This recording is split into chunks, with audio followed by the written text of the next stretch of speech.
Okay, let's begin. Start off with announcements here.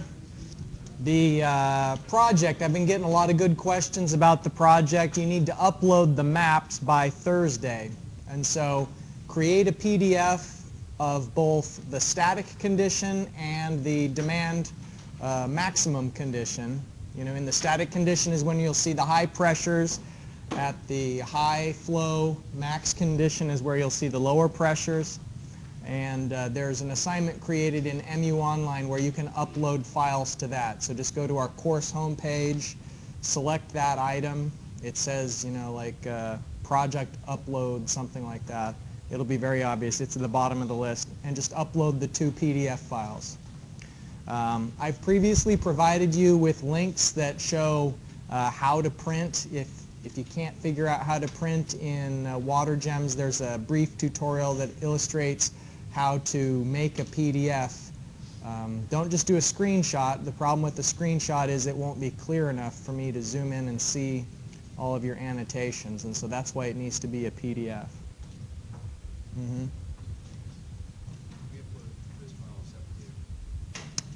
I think it doesn't really matter. I mean, it'll let you upload multiple files, so it can be individual files or 2, either way. Well, let's talk about that after class.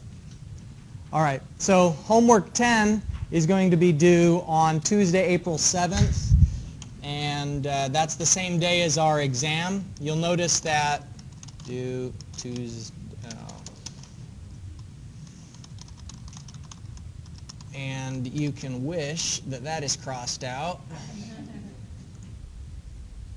All right. Okay, that's accurate. The thing that is crossed out is, you know, I'm still trying to be sensitive to the fact that we're cramming a few additional things into a smaller space than we had because of the snow day cancellations. And so we'll still go back in the lab and I'll show you the Weir demo. But there won't be the calculations associated with that I had originally intended. So that'll make homework 10 a little bit easier than it would have been otherwise. Now it's a long list of questions. It's because each one of those questions is relatively small. Okay. And then the exam on April 7th. And we'll have some additional details about that as it gets a little bit closer. I just wanted to mention it so you can get it on your calendars. Okay, so before we get into enlargements and contractions, are there any questions related to the announcements before we move on? I've got office hours after this class, and I'll, you know, be in my office for much of the day tomorrow. So if you have questions about the project, feel free to stop by. It's usually easier for me to answer your questions in person when it comes to this phase of the project because, you know, I can't see your files if you're describing the problem that you're having to me. So bring your laptop into my office, or you know, you can put all those project files onto a jump drive and we can open them in my office if you're having trouble. But this is just a draft submission, so do your best to optimize, and then I'll give you some written comments in MU Online about where I think additional improvements can be made if needed. Okay, well, we're picking up where we left off. This is what we were looking at the end of class last Thursday, is the idea that, remember, if we have a step up, like the delta Z that's shown here, the water has to respond to that. And for subcritical flow, what we saw when we looked at the specific energy diagram is that the depth actually decreases in response. This obstruction is taking energy out of the flow, because the water has to flow up over that obstruction. And so it's going to have a new flow velocity and a new depth. And we can make that step up increasingly larger until finally we reach the critical height of a step up. And the critical height is the one that forces critical flow to go after it has climbed up over that step. And what's unique about critical flow is that it's the most efficient way to get a certain flow rate in terms of cubic meters per second through a channel. It's the depth that does that most efficiently from an energy standpoint. And so E minimum, E, remember, is specific energy, where it's only measuring the depth above the channel plus the velocity head. That minimum specific energy is the last chance the water has to get over the obstruction before it starts to pool upstream.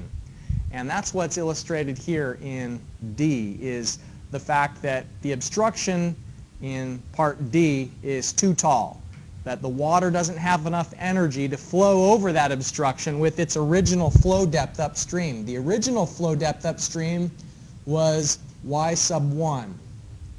And since there wasn't enough specific energy to get up over that obstacle, the water has to pool, meaning get deeper, until it reaches y prime 1.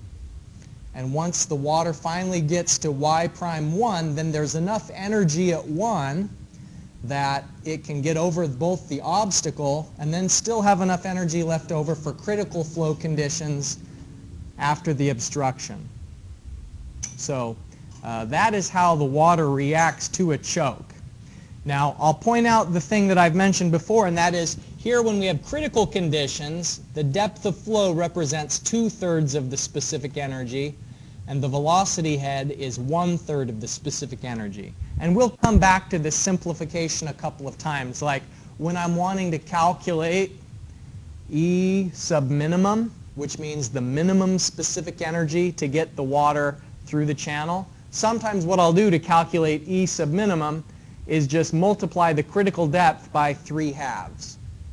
And so what that saves me the trouble of doing is I don't have to calculate the velocity head in order to know what is the minimum specific energy. All I have to do is calculate the critical depth and then multiply it by 3/2 because of this unique little thing that there's 1/3 of the energy in the velocity head, 2/3 in the depth. So here's just an illustration of what we were stepping through on the previous slide. It's showing that we had this initial amount of energy, E1. That's the energy that is upstream. But then as the step kept getting bigger and bigger, we were getting closer to this critical point. And this inflection point where there's only one depth for the certain amount of specific energy, that is the minimum energy that corresponds to the critical depth. So that when we made our step bigger than that, the specific energy diagram didn't have any more depths that would satisfy that obstacle. And so that's why the water had to pool and energy had to accumulate upstream. So let's illustrate this with a maximum step example. In this example, we've got two sections. We've got the upstream section, which is where we've got a rectangular channel. It's 2.5 meters wide. We know the flow depth is 0.9 meters. And the flow rate going through this channel is 4.25 cubic meters per second. So this is upstream. Downstream, there's going to be some obstruction. The channel bed is going to step up, and we want to know how high can that step be, and we get the flow through the channel without any choking. Okay? So the process that we're going to go through in this is find out what is the water depth at the constriction, and then we'll go through these solution steps. So the maximum step up. When you've got the Z max before a choke,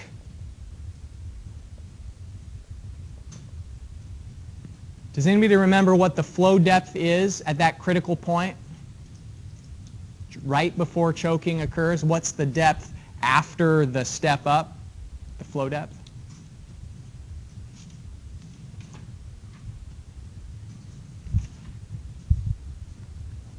Let's go back to the diagram. Okay, so this was the last one right before choking started. The delta Z is the highest it can be before choking occurs. And what you can see from that diagram is that it's the critical depth that is going through the channel after the choke when you've got the maximum step up. So here, in this example, what we're saying is assume that we've got the biggest step that's possible and not choke the flow upstream. So we've got the biggest delta Z, then we're going to have critical flow after that. And so we're going to need to know what is the critical flow. A few little preliminary things that we figure will probably be useful down the line.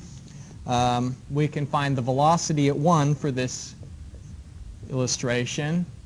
It's going to be the flow rate divided by the cross-sectional area at 1. So it's 4.25 cubic meters per second. And the area is 2.5 meters wide, and the flow depth at section 1 is 0.9 meters. That gives us a velocity of 1.889 meters per second. There's an easy way to calculate the critical depth for a rectangular channel. And the easy way to calculate it is that y sub c is q squared divided by g to the 1/3 power. What's this lowercase q mean? It's the flow per unit width. So it is, lowercase q is the overall flow rate divided by the channel width b. And so in our illustration, we're going to calculate the critical depth, and the flow per unit width is 4.25 cubic meters per second was the flow rate. Per unit width means it was 2.5 meters. So that is what we're going to square and then divide it by 9.81 meters per second squared, and then take all of that to the 1/3 power. And that'll give us the critical depth. So here the flow per unit width is 1.7 meters squared per second. So square that, divide it by g, take it to the 1/3 power. The critical depth is, let's see, I've got it somewhere, 0.665 meters. So that will be the water depth after it gets over this big obstruction. How big of the obstruction? It's the biggest obstruction that you can have before the water starts pooling upstream. If it's any bigger than this unknown height, it'll force the water to get deeper than 0.9 upstream. That's ultimately what we're trying to find is how big of that step can we get and avoid pooling upstream.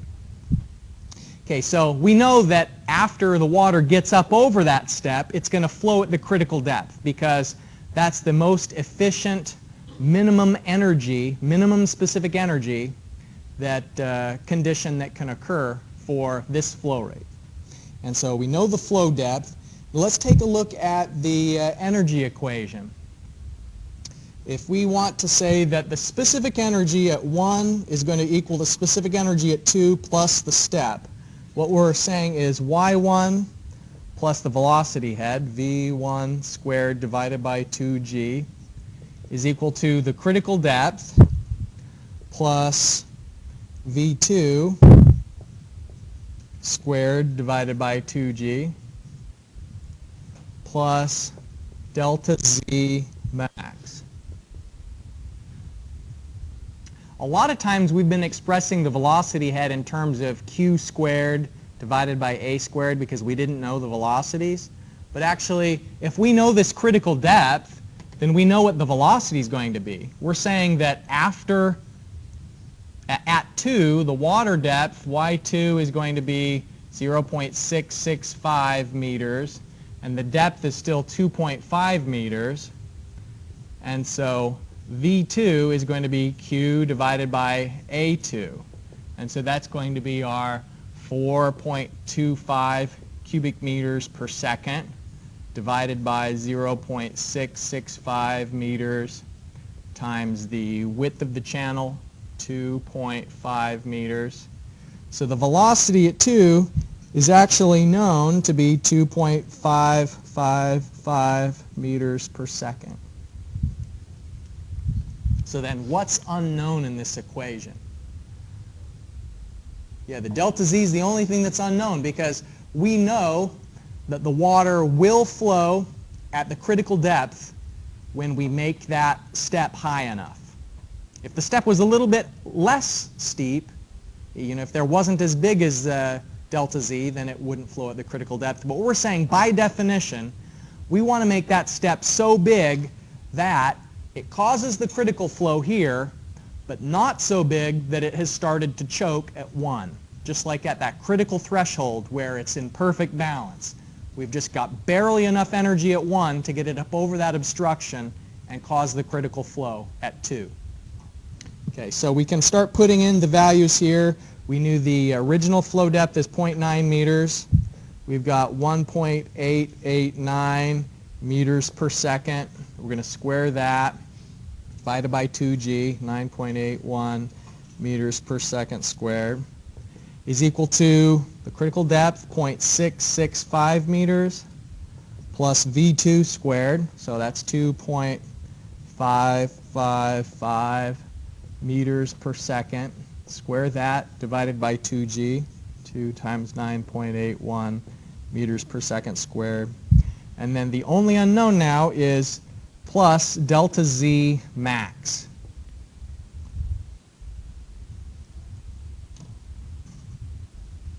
And if we go through and do those calculations, it turns out delta Z max is 0.084 meters.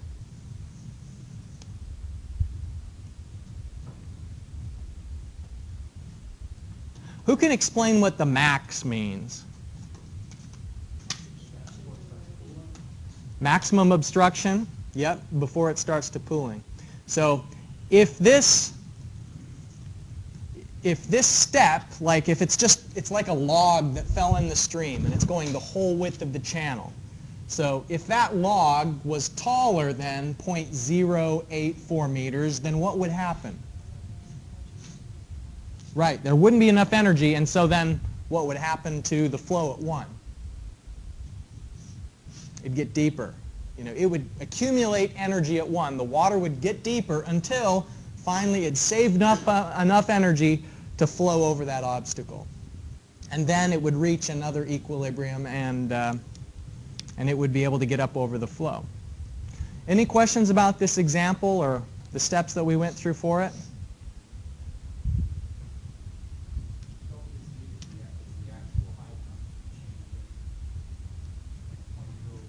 Right, let me give you a cross-sectional view. I think that might make it more clear. What we're saying is that there was originally 0.9 meters of flow here, and then you know, the water is going to react to this. It's going to go down, and then after, so Y1 was 0.09. Y2 is the critical depth, which was 0.665 meters. And what I'm saying for this delta Z max is 0.084. Okay, so I'm saying if that's obviously not to scale, but if it was any taller than that, there wouldn't be enough energy at 1 to get it up over the step. Does that address your question? All right. Other questions? All right. So maximum constriction causes the critical flow at the constriction. So over here, you know, if you were having a quiz like this, the biggest mental obstacle to get over isn't putting the numbers into the calculator. The biggest mental obstacle is remembering that the depth that you should put for 2 is the critical depth. Like if I say, what is the maximum obstruction, what you should, like the Google Translate version of that, you know, like you put in the question and it spits out what it really means. So if I say, what is the maximum obstruction, then the translation, what it really means is use the critical depth at 2. So here this is saying, you know, there's a relationship. The maximum constriction means critical flow at the constriction. Okay? If you go beyond that, if you make the step up too big, then the pooling has to occur in order to accumulate energy to get over the obstruction. All right, so I've done one of my really detailed, thorough animations here. I spent hours putting this graphical resource together, so I hope you appreciate it. We've got water flowing around 10 feet deep in a channel. You can tell this is an earth channel because of its color, brown, right? 10 feet, and here's the water, blue line, dashed, thank you. 10 feet deep, and suddenly there's an obstruction. And the obstruction is also 10 feet. So obviously the water is going to have to react to that. You can't have a 10-foot obstruction and everything continue as normal without some sort of a reaction upstream. So we dropped in a 10-foot obstruction, and what we want to know, what will be the new depth at 1? And what you know, because you're familiar with problems like this, you just sort of know, well, obviously, a 10-foot obstruction is going to cause pooling upstream, and it'll pool until there's enough energy to just barely get over the obstruction. Like, it's not going to keep pooling until it can easily get over the obstruction. The water is going to do the bare minimum. Sound familiar? The water is going to do the bare minimum until it can get over the obstruction. And so it's going to accumulate until there's the critical depth. And so, like, in your brain, you're thinking it's going to pool until there's critical flow over the obstruction. So here, in this example, what we're going to take a look at is what's the new upstream depth. Because we've already done the calculation. It's on the board right now as what's the biggest step we can make without any change upstream. Now this is looking at it the other way. What if we go beyond that? What if we exceed the maximum step? Then how much deeper will it get upstream? So we're going to step through those calculations. We've got a choke here. The flow is choking. And by choking, what that means is that for a little while, conditions are not steady. Remember, steady means that the flow conditions are constant over time. When you drop in an obstacle, you'll have unsteady flow until enough energy accumulates upstream. And then after the energy has accumulated upstream, then there's enough energy to get over the obstacle. It reaches equilibrium again. And once it's in equilibrium, then conditions are once again steady. So we'll go through this example in roughly these steps. We're going to find out how much energy do you need to get over that obstacle if you've got a delta Z of 10 feet. And we'll compare how much energy is needed to get over that obstacle with how much energy is there when you've got a flow depth of 10 feet and these other things like the width of the channel, the flow rate of 500 CFS. And we're going to compare how much energy is there, the available energy, to the required energy. And if there isn't enough energy, then it has to pool. And we already know in the back of our heads that it's definitely going to have to pool because you can't have a 10-foot flow depth and a 10-foot obstruction. You know, the depth is going to have to increase. But we'll let the numbers verify what our logic is already telling us. And then finally, what we'll do is we'll find y prime 1. And y prime 1, that's just the variable that's assigned to mean the new upstream depth after pooling. Okay? Okay, so first things first, we'll get the preliminaries out of the way here. If we've got a Q of 500 cubic feet per second and a channel width of 10 feet, then obviously our flow per unit width, lowercase q, is just 50 feet squared per second. And I bring that up because this is a rectangular channel, luckily, and it's easy to calculate the critical depth for a rectangular channel. It's lowercase q squared divided by g to the 1/3 power. So that is 50 feet squared per second squared divided by 9. Oh, traditional units, right? So not 9.81. 32.2 feet per second squared. And all of that's to the 1/3 power. Okay, so the critical depth, 4.265 feet. What's significant about this depth? Okay, that's the depth associated with minimum energy. That's correct. And No, that's not the same as the max delta Z. Okay, all right, that's the flow depth that would go over the Z max. That's true. This obstruction is bigger than Z max. So what does that mean in this context?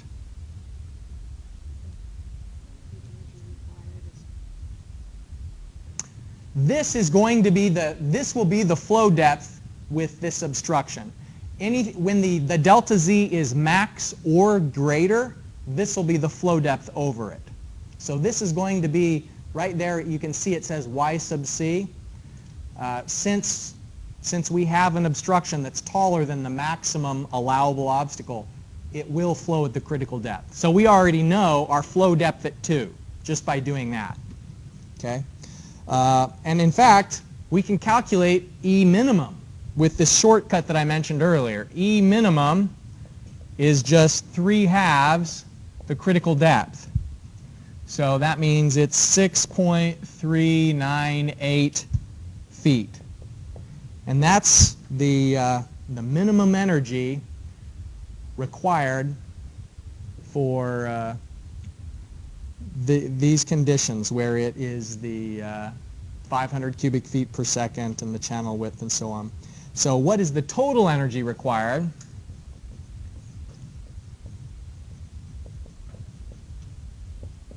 Is going to be E minimum plus the delta Z.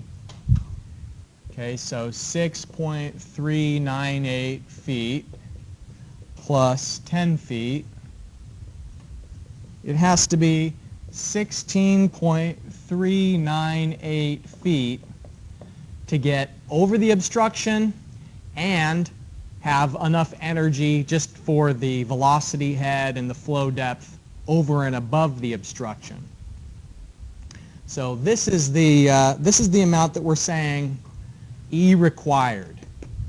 This is the E required at 2. That's when I say E required, what I mean is how much energy is needed at 2 for the flow conditions that are depicted on the screen there. You know, we know that the water is going to be flowing over a 10-foot obstacle. It's going to be flowing at the critical depth.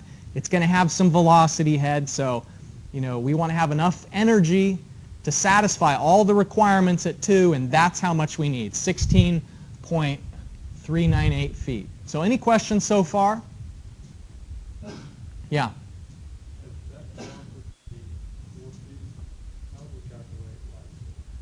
If instead of 10, instead of it was 4 feet, well, what we'd need to do is we need to see if the 4 feet is above the maximum allowable. It might be and it might not be above the maximum allowable. Now, the critical depth is the same regardless of, you'll notice it's just the flow per unit width and G. So critical depth is a constant for these flow conditions. But you know, whether the water is going to flow at the critical depth depends on if we're above the maximum step that's allowed.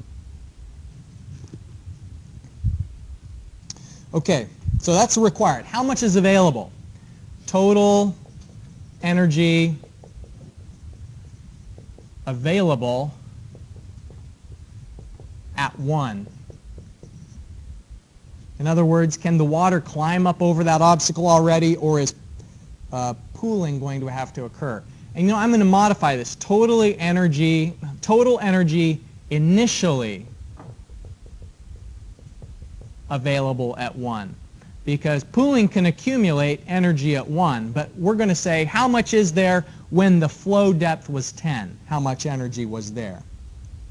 So it's going to be y1 plus the velocity head. What do we know about the flow depth is 10 feet? We could find the velocity head is v1 squared divided by 2g, or we've seen it before where it's q squared divided by 2g a squared. There's another way as well. This one's kind of bizarre, but it is lowercase q squared divided by 2g y squared. And so it would, for us, it would be y1 since it's going to be v1, a1. So flow per unit width, basically we're dividing both the numerator and the denominator by the channel width b. So flow per unit width is just q divided by b gives you lowercase q. And a divided by b gives you the flow depth. So, you know, we don't have to use this expression of it in this example, but I'm introducing it because there will be some examples where this is actually a really convenient expression of the velocity head. So let's give that a shot using that form of it. Q squared divided by 2g y1 squared. Okay? So it is our flow depth of 10 feet, and then our flow per unit width of 50 feet squared per second squared divided by 2g, which is 32.2 feet per second squared. And then the flow depth is 10 feet squared. So how much energy is available? This term, the velocity head is 0.388 feet. So the energy available, E available, is only 10.388 feet. So we have a conclusion. Therefore, since E required is bigger than E available, there will be pooling at 1 to accumulate energy.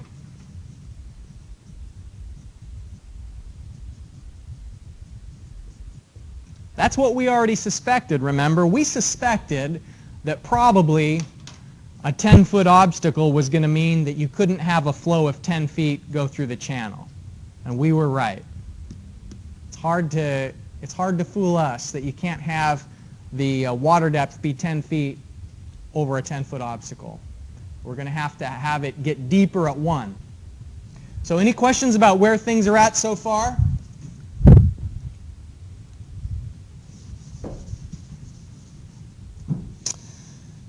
Okay, so we need to calculate the new upstream depth then. The new upstream depth, and we're going to assign that the variable y prime 1. Prime means after pooling.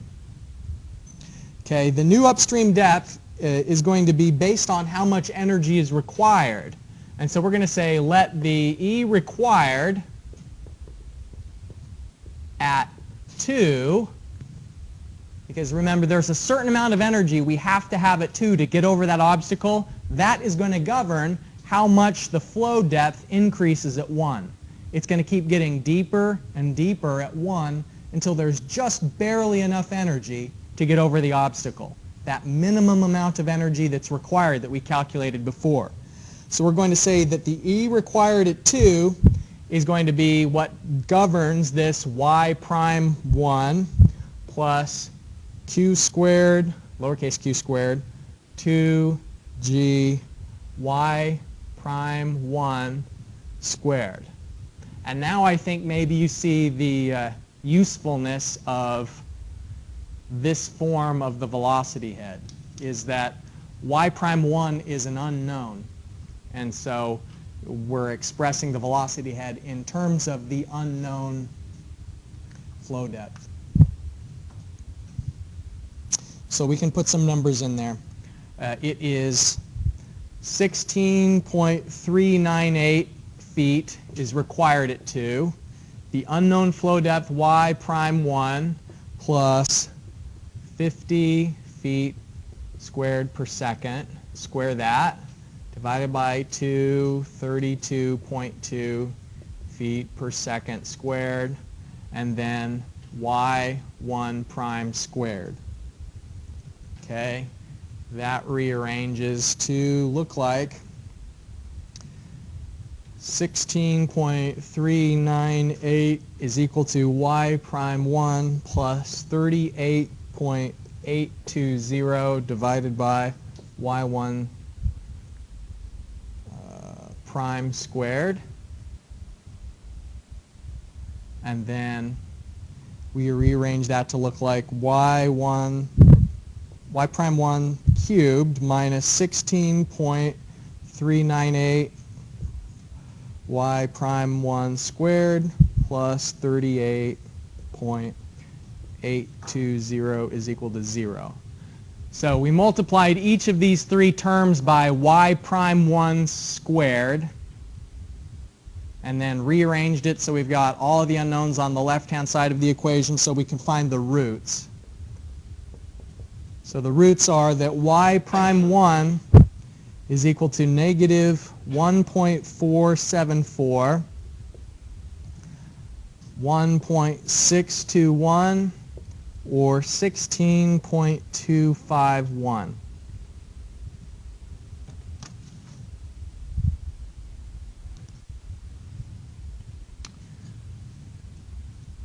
Okay, so what does that mean, these roots? These are the flow depths that, that will give us enough energy at 1 to get over the obstacle. This obstacle is 10 feet tall. We have to have enough energy at 1 in order for there to be sufficient energy at 2 to get over the obstacle. So either we can have a flow depth of negative 1.4 feet, 1.6 feet, or 16.2 feet. So can we eliminate any of those as potential contenders for the actual flow depth at 1 after the pooling has occurred? Yeah, because there's no such thing as a negative flow depth, so that's easy. And we know it was pooling, and so pooling means the depth is getting bigger, not smaller, so we can get rid of that 1.621. So the y prime 1, the flow depth at 1, it'll be 16.251 feet. That's how much deeper it has to get. And once it finally gets that deep, then there will be enough flow to get over the obstacle under steady conditions. Now the water will start trickling over the obstacle even before it gets to that pooling depth.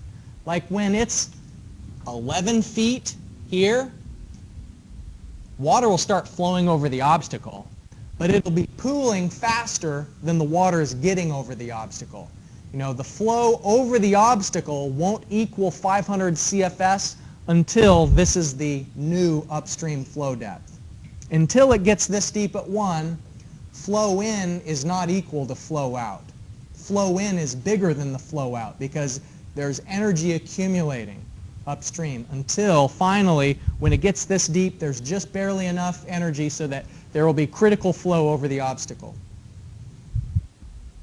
So, any questions about this example?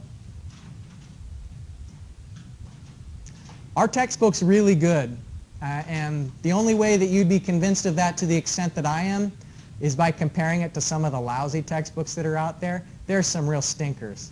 And so what I'd really encourage you to do is, this seems abstract and confusing until one of two things. Until you have to teach it, and then it's really clear, or until you read through the book a few times. And so you won't have the opportunity to teach this in the same way that I am. You maybe can teach your classmates or teach your parents, teach your little brother about chokes and flow depths, not the kind of chokes that you usually teach them about. So it's really good to reinforce your understanding to read through the textbook. I'd encourage you to break it out, get the dust off and understand this until you know it well. It's one thing to be able to solve the homework assignment, but the next level is to know it so well that even when there's a little curveball, like on a quiz or an exam, that you still see right through the curves and can just solve the problems without any trouble. Okay, so let's try a variation of this. Now, let's have the same flow conditions. It's that same 500 CFS. It's a 10-foot wide channel. The initial flow depth is 10 feet. So we just finished looking at a choke that was 10 feet deep. But what if it is 3 feet? What is going to be the, will it choke? You know, is basically what we're asking in part A is, will the 3-foot obstacle give us trouble in the same way that the 10-foot obstacle did? And so we'll solve part A and part B kind of hand in hand, because part B is just, it's another way of asking if it'll choke. We're trying to find out what's the maximum obstruction height before there would be choking.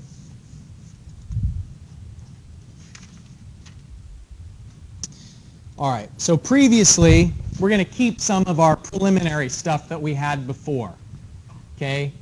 Since it's still 500 CFS, and it's still 10 feet channel width, then this flow per unit width is still valid, because it's the same situation, just a smaller step. The critical depth is still valid, so it's still this 4.265 critical depth.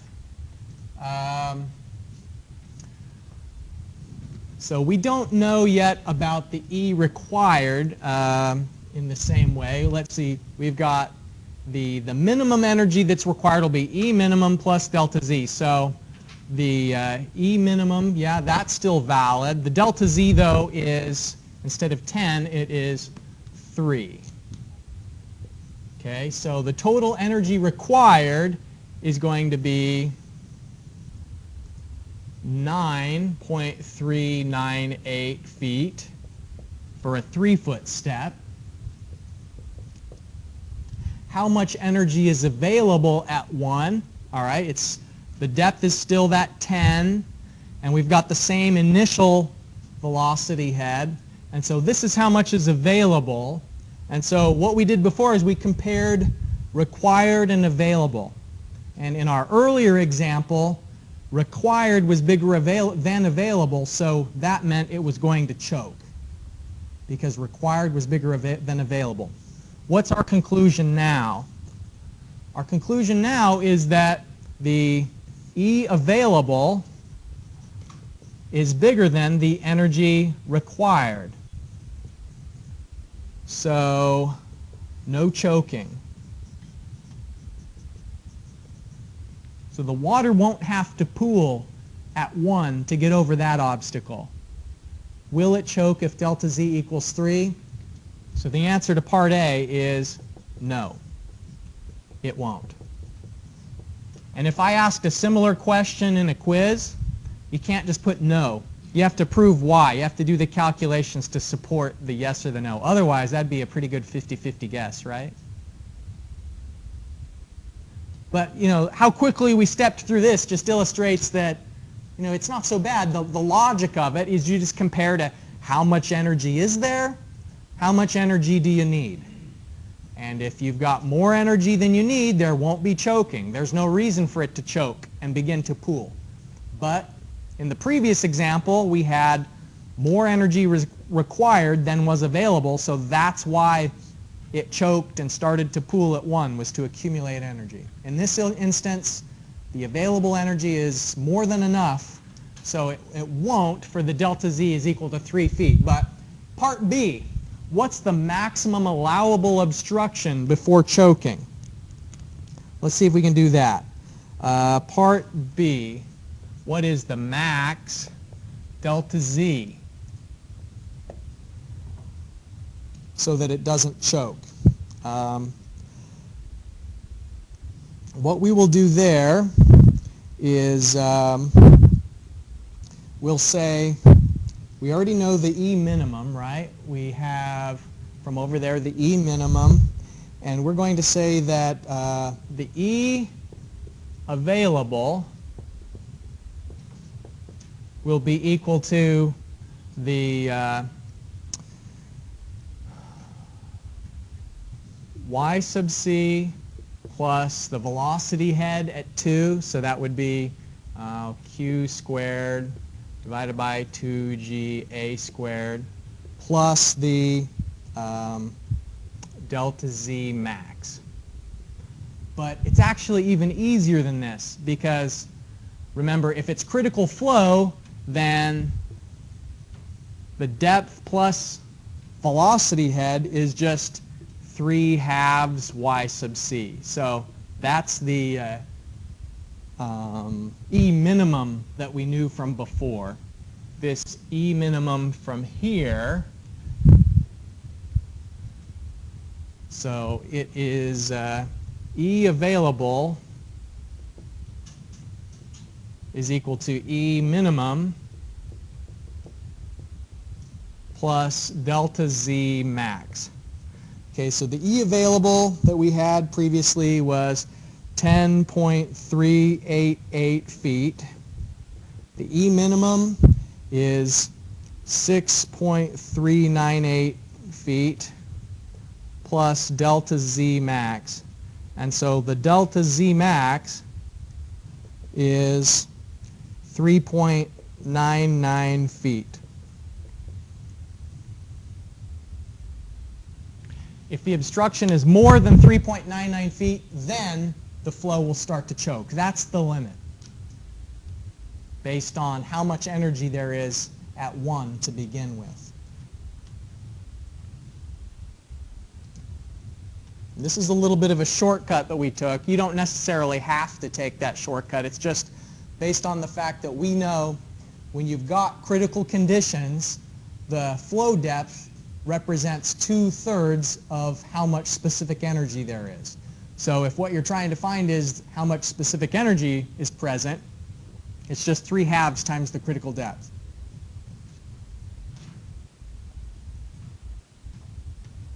All right. Any questions before we move on?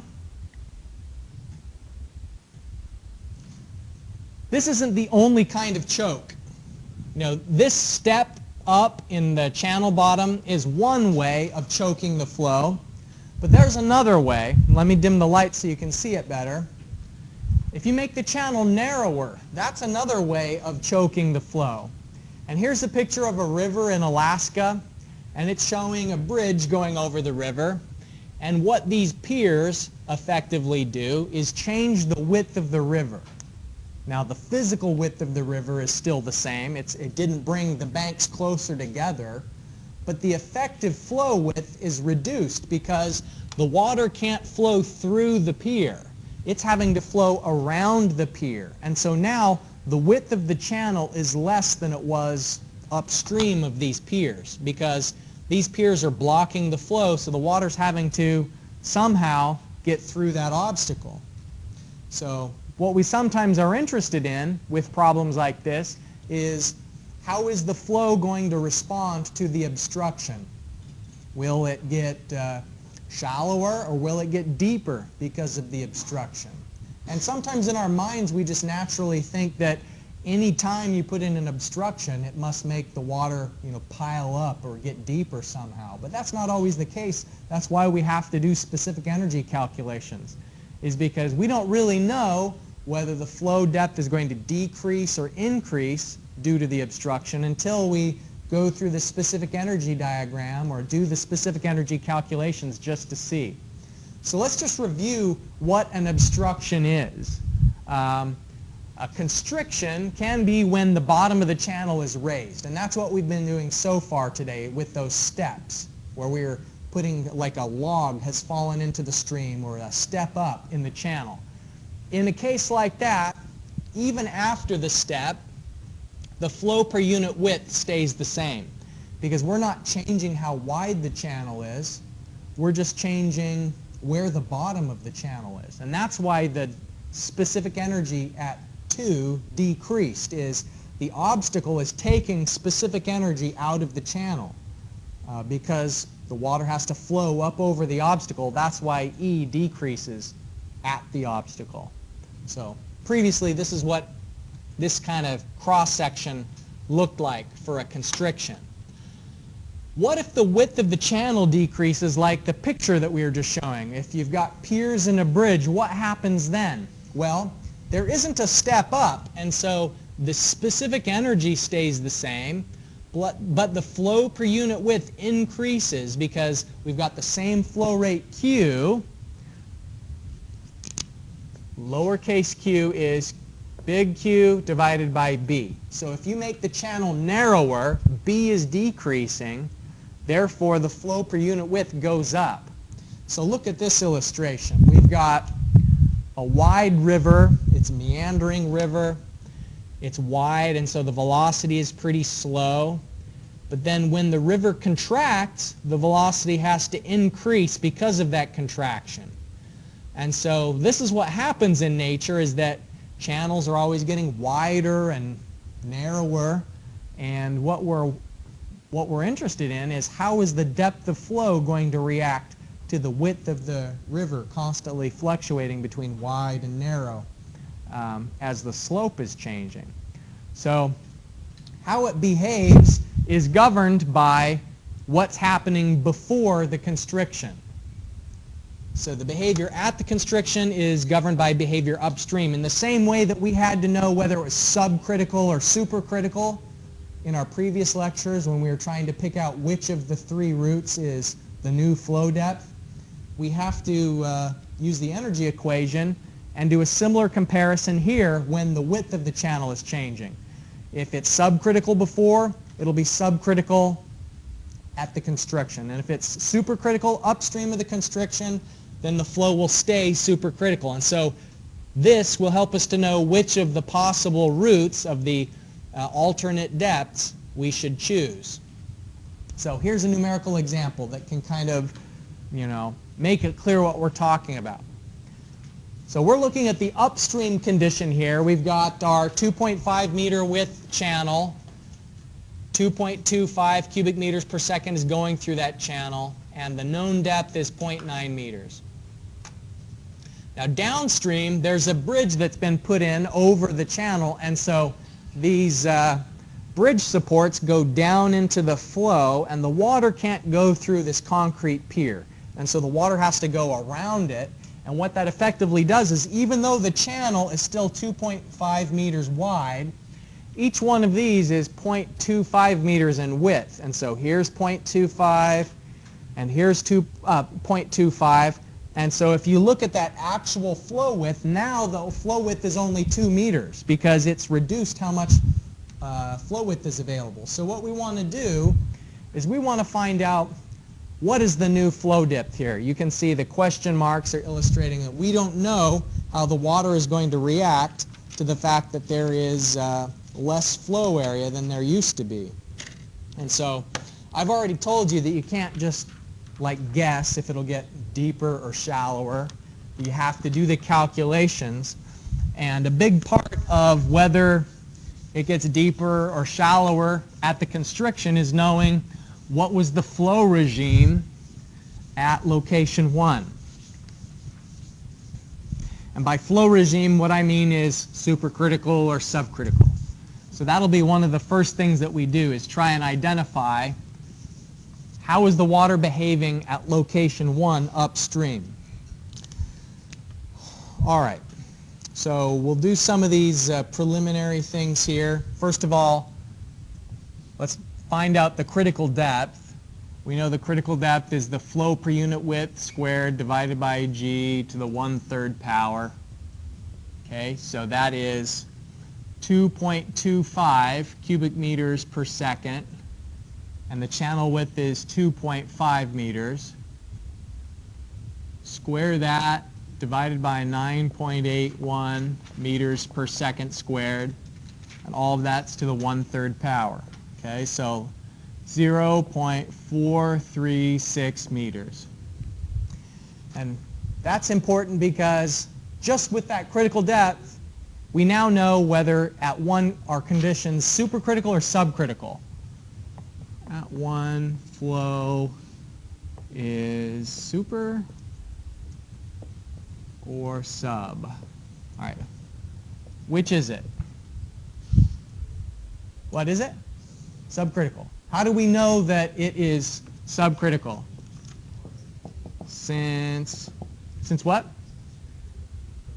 Since y1 is greater than yc. That's right. Because our flow depth, you can see from the depiction there, y1 is 0.9, which is greater than 0.436. And so flow conditions at 1 are subcritical.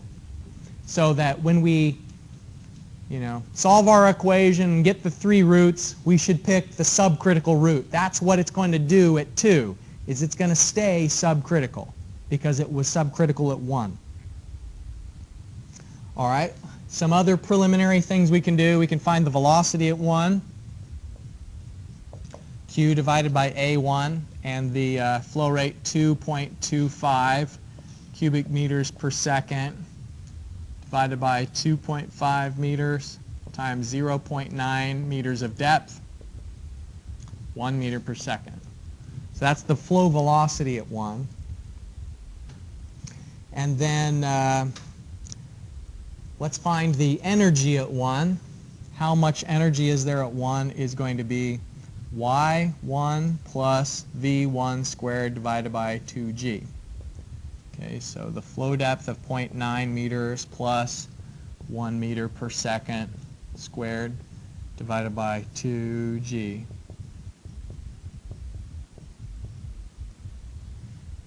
So 0.951 meters of energy at 1. Why didn't I just do, how come I didn't do this? E1 is equal to 3/2 y1. That would have been easier. Why didn't I do that? Right, because this is only valid when the depth you're talking about is the critical depth. And it's not critical at 1, it's subcritical at 1. So only use this simplification when you know the depth in question is the critical depth. Bryce saw right through that.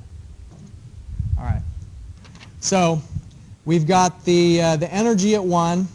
And we're going to set that equal to conditions at 2. So what we're saying is E1 is equal to Y2 plus Q squared divided by 2G, and it will be 2 times Y2 squared. Okay, now what is this? What is this term representing? It's the area. I thought area is y times 2.5. Yeah, you got to take out those Peirs. And so even though the width itself is 2.5 meters, the flow width is only 2 meters. Okay, so it's the effective flow width. Okay, so we've only got one unknown here. The only unknown is going to be the depth y2. So in other words, we've got 0.951 is equal to y2 plus 2.25 squared divided by 2 times 9.81 times 4y2 squared. Okay. And then that is equal to y2 plus 0.06451 divided by y2 squared. You know, I take my 2.25, square it, divide by 2g times 4. I get that number.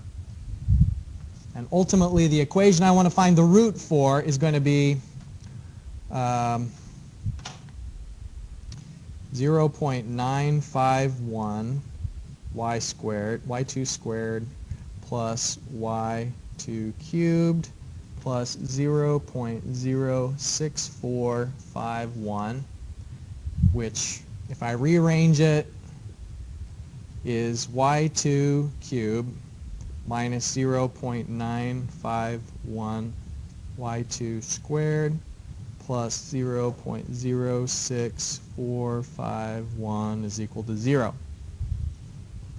Okay. It's looking nice and familiar. You know, these questions, they're not repetitive, but they rhyme, that's for sure. You know, once you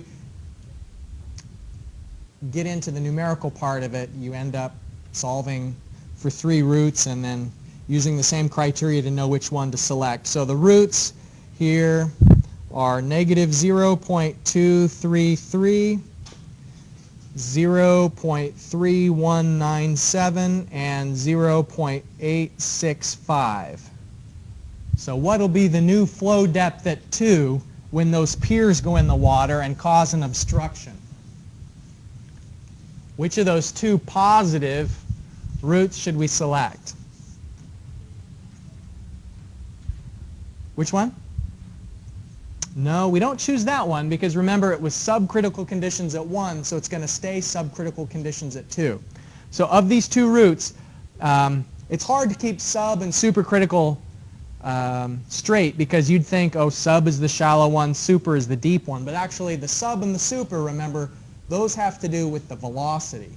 And so this low depth is going to have the big velocity, which makes this the supercritical root. And then this deeper one is the subcritical root.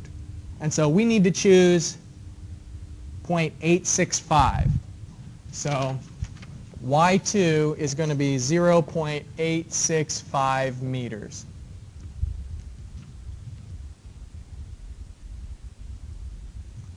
So that's unexpected, right? You'd think that putting in the piers, at least I would have thought, because I guess I'm thinking in terms of a bathtub. You know, like if you put something in the bath, the water level rises, right? But this isn't a bathtub, it's a river. And you put in the channels and it's all about energy, not volume.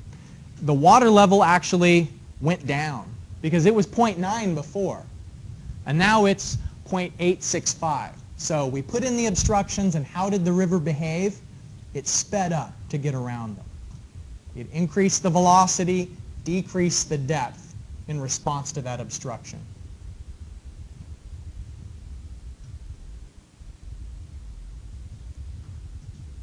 All right. Any questions?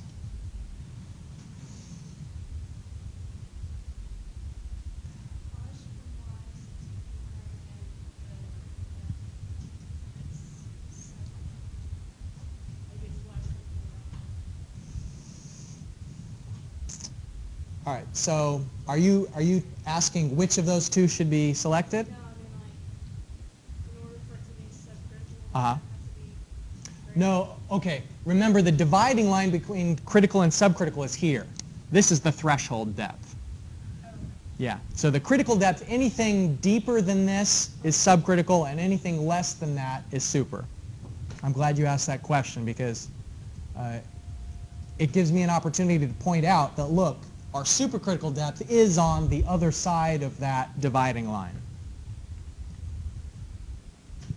Okay, so here was one way to make the channel narrower, is by putting in those piers. It's like an obstruction. That's one way to make the channel narrower. Here's another, is actually make the channel narrower.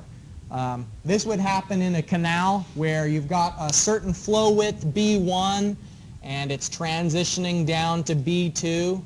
And so in a contraction like this, the flow per unit width isn't going to be the same at 1 as it is at 2 because you've got a different channel width. Remember that. And so that means we're going to have different critical depths at 1 versus at 2. The critical depths will be different because you've got different channel widths. And so if we are going to graph the specific energy diagram, when you change the width of the channel, it actually gives you a whole new curve. And this makes it a little more complicated than we've dealt with before with specific energy diagrams. With specific energy diagrams so far, when we had an obstruction, we were either going up or down along the curve.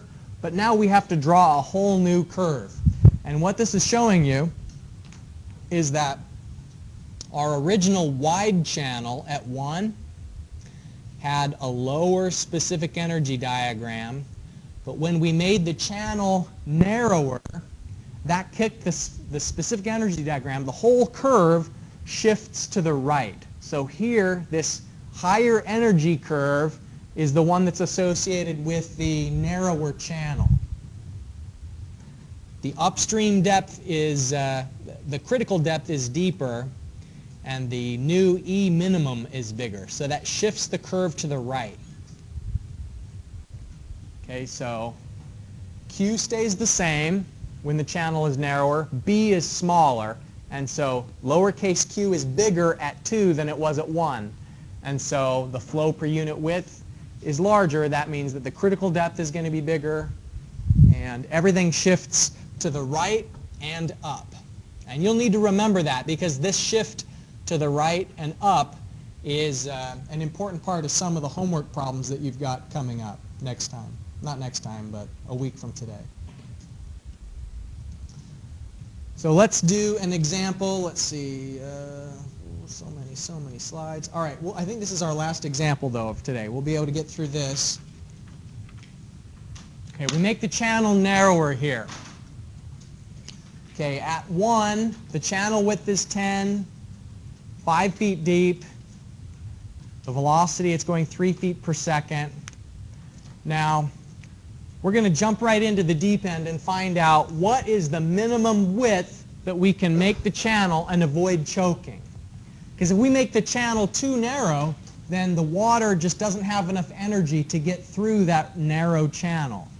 And so we're going to say we're going to keep making the channel at B narrower and narrower and narrower until it's right at that precipice where if we made it any narrower, it would start to choke the flow. And what we remember is that right when it's about to choke, conditions are critical at 2. And so we know that the depth is going to be the critical depth at 2.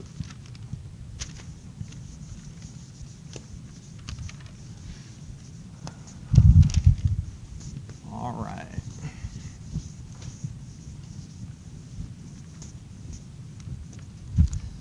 All right, so our B1 is 10 feet, our Y1 is 5 feet, our V1, 3 feet per second. We know, therefore, that Q equals VA, so it is going to be 10 feet times 5 feet times 3 feet per second. That means that the flow rate is 150 cubic feet per second. So we can find out how much energy is there initially at 1. What's the initial amount of energy at 1 that's available? It's going to be Y1 plus V1 squared divided by 2G. Okay, so there's 5 feet of energy in the depth, and then in the velocity head, 3 feet per second. Square that divided by 2 times G, 32.2 feet per second. And Oh, wait, I think I was never mind. okay, 10 times 5 times 3. Yeah. All right. So I'm glad you're checking, though, because there have been mistakes in my calculations before. All right. So we've got the depth and the velocity head, feet per second squared, just to keep the units tight on that. The energy is 5.140 feet. That's how much energy there is at 1.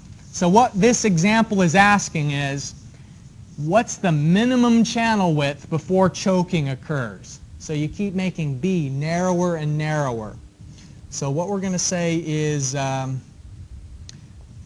E minimum at 2 is 5.140 feet. And at the minimum energy, flow depth is critical. That's the most efficient way to get the flow through the channel, is to let the critical flow occur. That's the most flow for the minimum energy. Okay, so the critical depth, Y sub C, is 2/3 E minimum. Okay, so it'll be 2/3 of the energy is as the depth, and the energy that's available is 5.140 feet. So that's 3.427 feet. And the velocity head, the amount of energy that's in the velocity head, V squared divided by 2G, will be 5.140 feet minus 3.427 feet. So the velocity at 2 is going to be 10.50 feet per second. So now it's just actually kind of a little bit of easy geometric stuff to find the flow width, because we've got, for a flow rate Q is 150 cubic feet per second, and A2 is Q divided by V2. We know that the Q is 150 cubic feet per second, and the velocity we just found was 10.50 feet per second. So that means that the area is 14.28 feet. So B2 is just going to be A2 divided by Y2, since it's a rectangular channel, and Y2, B2. We want to find out the width. We know the area is going to be 14.28 square feet, and the width was, the depth of flow, 3.427 feet. So the 4.17 feet is the minimum width of the channel. So we can contract that channel down to 4.17 feet, but if we made it any narrower than that, then the flow would start to pool upstream. This is the minimum channel width. 2 ends, Stephen? Width. To eliminate any doubt, I should just make 3. Then there'd be 1 left over for next time when I forget. All right. So this is the minimum channel width. This assumed that there was no energy losses. This illustration we just did assumed that as the channel is getting narrower, you actually don't lose any energy. And that's actually not an accurate assumption. Later on, we'll try and account for the fact that there is energy that's lost. And the way that you account for that is with these coefficients here.